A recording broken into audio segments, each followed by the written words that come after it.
feet in my head, China cabinet, busted again. Ends it won't meet, I'm erasing the rent, picking up teeth off the pavement, broken like bread, shirts that don't fit, growing mold in the basement.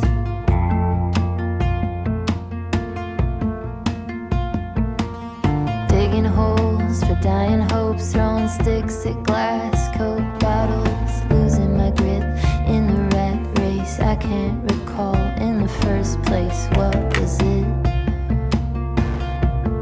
I was aiming for. In a canyon left undone, another tape, another rerun. If this is all you know, this is all you know. Could you believe for better? This is all you know.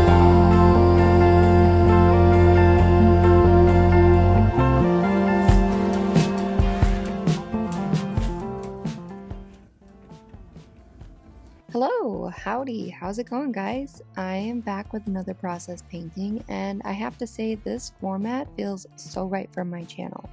While I enjoyed our sit-down chat videos, they just weren't as fun to edit, and honestly, I worry that they might have felt a bit dull without any art to look at. I'd love to hear your thoughts. Did you enjoy those talking head videos? Let me know in the comments. But today, let's dive into what you came here for. How to keep making art when life gets busy. As many of you know, I am a stay-at-home mom to two very small and very needy children. Life is full, but there's rarely a moment that I'm not tending to their needs, managing our home, or running errands. And I kid you not, while scripting this video, I literally had to stop just because my baby needed some cuddles. My husband and I have a small window at the end of each day to enjoy our hobbies, and we take turns, one of us with the baby and the other getting some time to ourselves. That means I don't even get to paint every day, so when I do get the chance, I've got to make it count. And I know I'm not alone in this. It may seem like there's a lot of full-time artists online, but a lot of us are doing this part-time. Maybe for you, it's not motherhood. Maybe it's a demanding job, a chronic illness, caring for a sick parent, or juggling school. Whatever it is, life gets busy, and it can feel like there's nothing left for yourself at the end of the day. So how do you push through those nights when you're drained, unmotivated, and just not feeling it? That's exactly what we're talking about today while I paint this cozy winter scene in my sketchbook using Himi gouache. By the end of this video, I will give you 5 actionable tips. Some are mindset shifts, and others are simple, practical habits to help you keep showing up for your art. Tip number 1, establish your why. After my first baby was born in May of 2023, I struggled to get back to my art. There were a lot of reasons, but one of the biggest was guilt.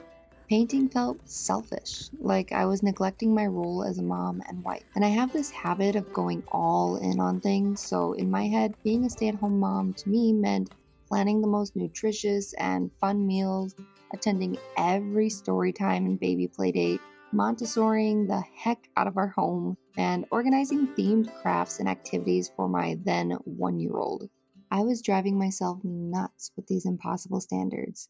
And when I finally picked up my paintbrush again, I realized 2 things. 1, I was a better mom and wife when I made time for my art. I had been burning the candle at both ends, pouring from an empty cup. And you know what?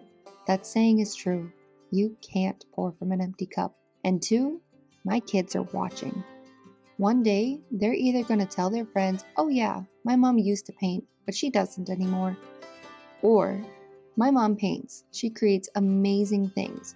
She follows her passions and makes time for herself. And if I do this right, maybe, just maybe, they'll carry those habits into their own lives."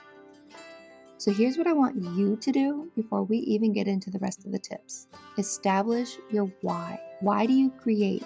Why do you need to make time for your art? Because when you have a strong why, it becomes so much easier to show up even on the hard days. Now that you've got your why in place, let's talk about the next thing that can help. Because sometimes even knowing why we want to create art isn't enough when motivation is low. Tip number 2, create a play sketchbook. In a world where perfectly polished sketchbook pages flood our feeds, it's easy to forget what sketchbooks were actually meant for. Sketches, practice, color studies, messy notes, bad art. Sure, it's satisfying to watch beautifully curated sketchbook tours, but let's be real, they're also creating a new kind of art block, analysis paralysis. I know because I've been there. Spending hours debating what to paint next, worrying if it will fit the aesthetic of my sketchbook, scrolling endlessly through Pinterest and Unsplash, hoping for the perfect reference photo to magically spark inspiration. And when I finally land on something that I want to paint, suddenly I'm overthinking it again. Will this work with the rest of my sketchbook? Does this match my vibe? What if it turns out terrible? And just like that, I've left zero room for experimentation, zero room for play. But here's the thing, we're artists. We need to play. Some people call this an ugly sketchbook, but I'd rather call it a play sketchbook because that's exactly what it should be. A space to be messy, to explore, to let go of expectations. Because play is where we grow. It's where we discover our style. It's where we refine our techniques. It's where we get better. But we can't do any of that if we're too afraid to make something ugly. So if you've been feeling stuck, and that's what's causing you to have a lack of motivation, this might be the thing that changes everything for you. Tip number 3, make the same thing over and over.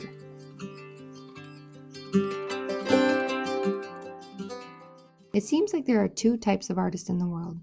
Those who become obsessed with painting the same thing over and over, and those, like me, who jump all over the place. Historically, many great artists painted the same subject repeatedly. Obviously, repetition is a powerful tool for skill building. But what if we could also use it to break through art block and stay motivated?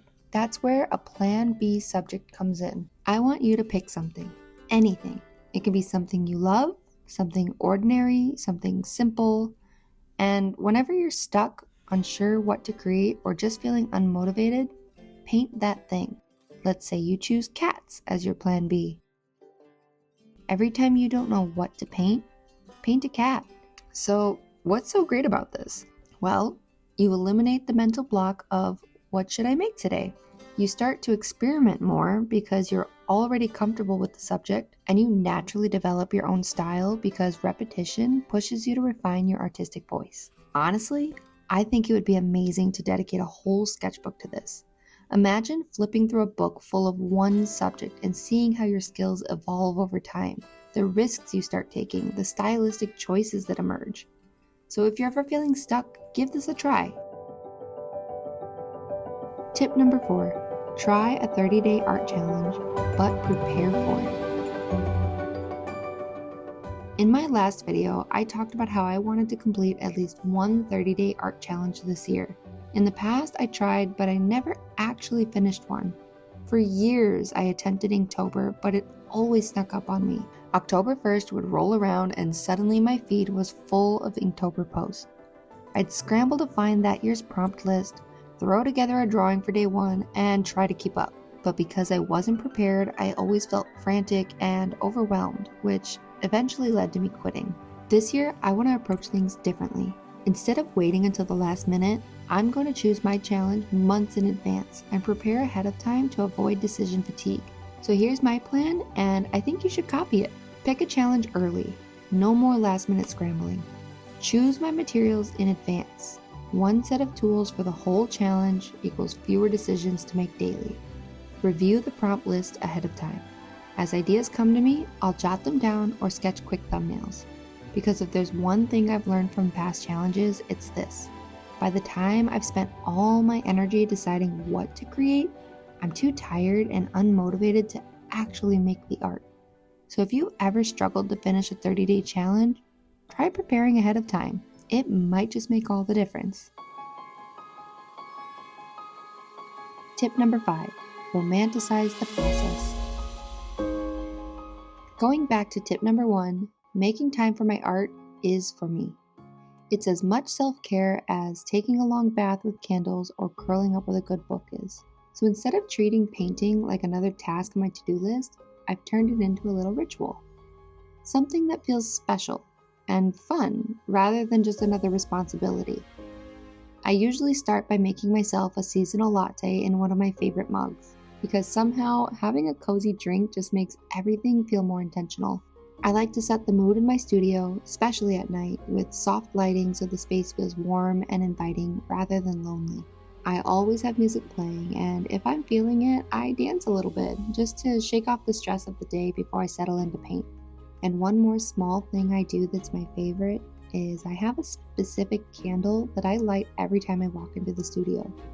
Almost like a little signal to my brain that this is my time. I know it seems ridiculous, but I'd also like to add a cute little outfit to my painting ritual. And lately I've been on the hunt for a pair of cute painting overalls, kind of like how having fun workout clothes can make you more excited to go to the gym. The key here is to make art time feel like something you want to show up for. If it feels like a chore, you're gonna start treating it like one. But if it feels like a moment of peace, like something you genuinely look forward to, you'll find yourself making the time for it, even on the days you don't feel particularly motivated. So think about what little things could make your art practice feel special. It doesn't have to be anything big, just small habits that help shift your mindset from, ugh, I should paint, to, ooh, I get to paint.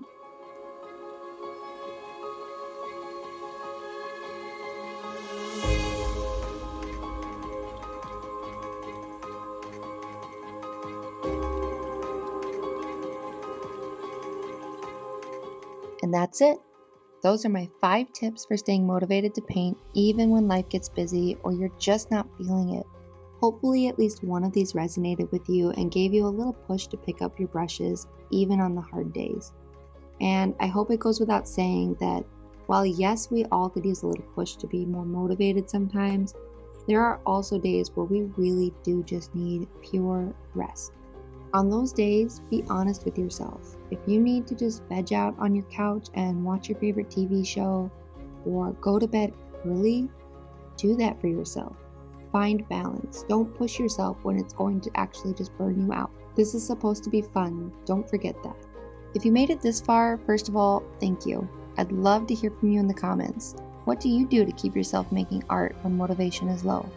Or if you're struggling with it right now, which of these tips do you think you'll try? And of course, if you enjoyed this video and want to see more, don't forget to like and subscribe so our paths cross again. It really helps me out and the channel, and I have so many more videos coming your way. Alright, that's all for now. Happy art making, and I'll see you in the next one.